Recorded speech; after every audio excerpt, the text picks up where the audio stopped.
ناظرین، عاطف خان صاحب ہمارے ساتھ موجود ہے، پاکستان تحریک انصاف کے سینئر رہنما ہیں اور MNA بھی ہے۔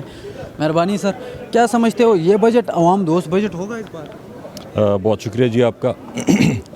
میرے خیال میں تو نہیں ہوگا۔ اللہ کرے کہ لوگوں کی مشکلات کم ہوں، آسانیاں آئیں، لیکن مجھے نہیں لگتا کہ جو ہمارے معاشی حالات ہیں اس میں IMF کی طرف سے بھی پریشر ہوگا، ان کے پاس خود بھی ایسی کوئی سولوشن نہیں نظر آ رہی، پولیٹیکل انسٹیبلٹی ہے۔ تو جب تک پولیٹیکل سٹیبلٹی نہیں آئے گی، اکانومی بہتر نہیں ہوگی، اس وقت تک حالات ٹھیک نہیں ہوں گے۔ یہ ویسی اگر ان نیچرل طریقے سے یا مصنوعی طریقے سے ویسے بھی کہہ رہے ہیں جی سعودیہ سے تو UAE سے $8 ارب آ جائیں گے، 7 ارب آ جائیں گے۔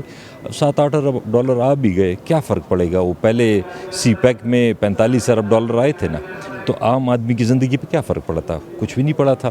تو یہ چیزیں اس طرح نہیں ہوتی، اکانومی کو بہتر کرنا ہوگا، پہلے پولیٹیکل سٹیبلٹی، پھر اکانومی ٹھیک ہوگی، پھر لوگوں کے حالات بہتر ہوں گے۔ مجھے تو لگتا ہے کہ اس بجٹ میں مزید بجلی بھی مہنگی ہوگی، بلکہ پورا سال مہنگی ہوتی رہے گی، اور گیس بھی پورا سال مہنگی ہوتی رہے گی۔ خبریں آ رہی ہے کہ پاکستان تحریک انصاف جو ہے نا، وہ ابھی انہوں نے سپریم کورٹ نے ایک مشورہ دیا تھا کہ آپ پیپل پارٹی، نون لیگ، ساری پارٹیوں کے ساتھ بیٹھ جائیں، تو عمران خان صاحب جو ہے انہوں نے اس بات کو ایکسیپٹ کیا اور وہ نون لیگ اور پیپل پارٹی کے ساتھ مذاکرات کرنے جا رہے ہیں۔ دیکھیں، یہ تو کوئی کنفرم نہیں ہے کہ ان کے ساتھ مذاکرات ہو رہے نہیں ہو رہے، لیکن مذاکرات ان سے کس چیز پہ ہوں، کس سے ہم مذاکرات کریں؟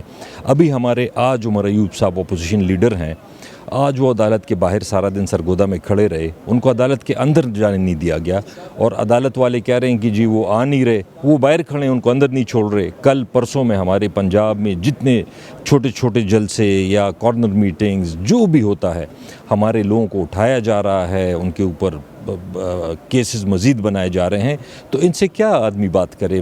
وہ تو اس موڈ میں ہی نہیں ہے، وہ تو پتہ نہیں کس ہوا کے گھوڑے پہ چڑھے ہوئے ہیں، ان کا یہ خیال ہے کہ جی بس ہم چلتے رہیں گے اسی طرح۔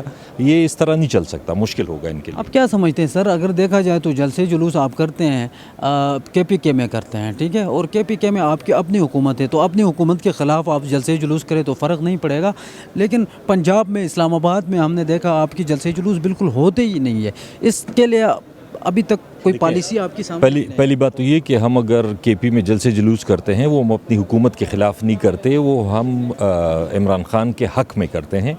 اور دوسری بات، جیسے میں نے آپ کو بھی بتایا، آپ پنجاب اسمبلی، پنجاب گورنمنٹ سے، فیڈرل گورنمنٹ سے مہینوں لگ جاتے ہیں۔ ہم نے ایک فیصل آباد اس کے لیے درخواست دی ہوئی ہے، جگہ جگہ جلسوں کے لیے اجازت دی ہوئی ہے۔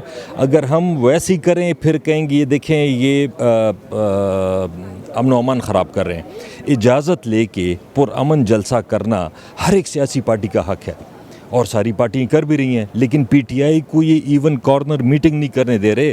ہم عدالتوں میں گئے ہوئے ہیں، عدالتوں کے تھرو اجازت لینے کی کوشش کر رہے ہیں، لیکن کبھی ان کو کہتے ہیں کہ جی دہشت گردی کا خطرہ ہے۔ PTI کے لیے دہشت گردی کا خطرہ ہے، اور باقی پارٹیاں کریں ان کے لیے کوئی خطرہ نہیں ہے۔ چلے، لاسٹ سوال ہے، یہ بتائیے سر کہ چونکہ اب تو یہ بات تو تقریباً ایک حد تک آ بھی گئی ہے کہ مذاکرات ہو رہے ہیں نون لیگ اور پیپل پارٹی کے ساتھ، تو کیا لگتا ہے عوام ایکسیپٹ کرے گی؟ دیکھیں، یہ تو میں نے آپ کو پہلے تو میں آپ کو یہ دوبارہ کلیئر کر دیتا ہوں کہ کوئی فیصلہ نہیں ہوا ان سے بات چیت کرنے کا، اور اس کی وجہ بھی میں نے بتا دی کہ اگر ان کے یہ کرتوت ہوں کہ وہ ہمارے کسی یونین کاؤنسل لیول کے بندے کو نہیں چھوڑ رہے ہیں، خواتین کو نہیں چھوڑ رہے ہیں، مزید لوگوں کو پکڑ رہے ہیں، گرفتار کر رہے ہیں، مزید کیسز بنا رہے ہیں، ابھی شہریار آفریدی اور شندانہ گلزار اور ساروں کے اوپر کیسز ہوئے ہیں شاید کل پرسوں میں، تو ان حالات میں ہم کیا ان کے ساتھ بات کریں؟ تو میرے خیال میں تو سب سے پہلے یہی بات ہے، عوام کی تو ایکسیپٹ کرنا سیکنڈ اس میں آئے گا، لیکن جب تک یہ اپنے کام ٹھیک نہیں کرتے اس وقت تک کوئی بات نہیں ہو سکتی۔ بہت شکریہ، تھینک یو ویری مچ۔